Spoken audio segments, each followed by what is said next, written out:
Conclusion. This being so, when conditions were mature for the teaching of birth in the Pure Land, Devadatta provoked Ajatasattu to commit grave crimes, and out of pity for beings in this defiled world, Sakyamuni guided Vaidehi to her selection of the land of peace.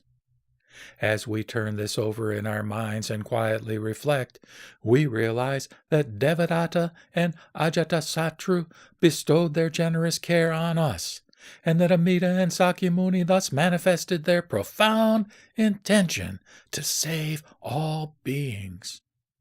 Accordingly, Vasubandhu, the author of the treatise on the Pure Land, proclaims pure Shinjin, vast and unhindered, and universally awakens the multitudes of this passion-defiled world of suffering. Master Tan Luan clarifies Amida's directing of virtue, which is the working of great compassion for our going to the Pure Land and our return to this world. And he thoroughly expounds for all, with care and concern, the profound significance of being benefited by other power and other power benefiting others. The teaching and saving activity of the Buddha and the incarnated ones was solely to bring benefits universally to all foolish beings.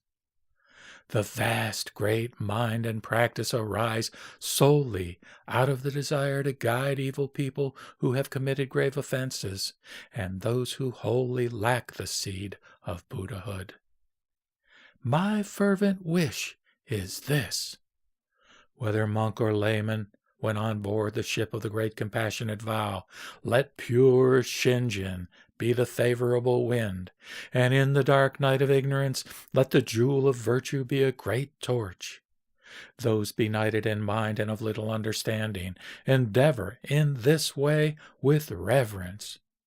Those burdened with evil and obstructions, deeply devote yourselves to this Shinjin. Ah! Difficult to encounter, even in many lifetimes, is the decisive cause of birth, Amida's universal vow, and difficult to realize, even in myriads of kalpas, is pure Shinjin that is true and real. If you should come to realize Shinjin, rejoice at the conditions from the distant past that have brought it about.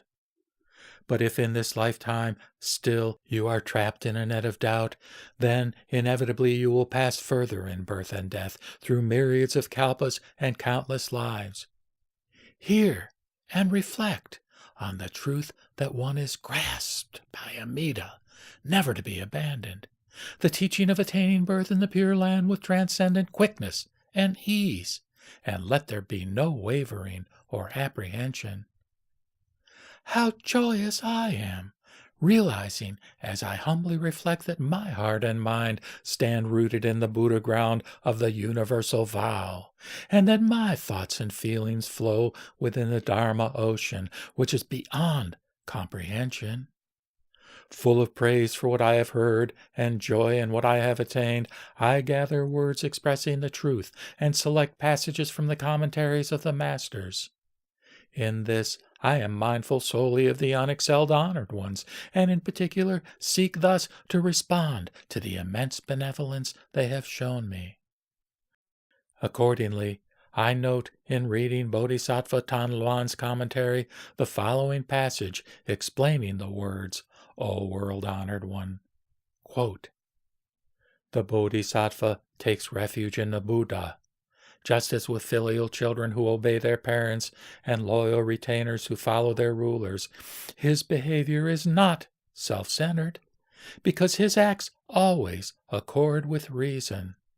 Since the Bodhisattva is aware of the Buddha's benevolence and responds in gratitude to his virtue, he naturally addresses the Buddha first. Close quote.